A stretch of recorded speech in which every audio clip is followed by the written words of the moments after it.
Un quartiere tranquillo con residenti animati da un forte senso di appartenenza, ma anche una zona in cui comincia a mancare qualche servizio essenziale. Il nostro giro nei quartieri di Busto ci ha portato ai Santi Apostoli, il rione compreso tra il Sempione, la ferrovia e Cinque Ponti. Molti lo conoscono ancora come il Don Paolo, dal nome del fondatore della parrocchia, Don Paolo Cairoli.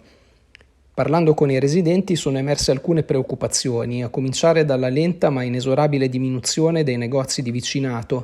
A questo proposito c'è chi propone di organizzare in piazza un mercatino settimanale, fino al disagio creato dalla chiusura della banca, che costringe i residenti, anziani compresi, a recarsi fino in centro per le loro necessità.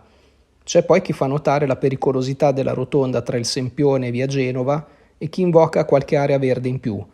Si spera infine che il Parco Brazzelli di via Torino, attualmente in condizioni poco decorose, possa essere sistemato e rilanciato.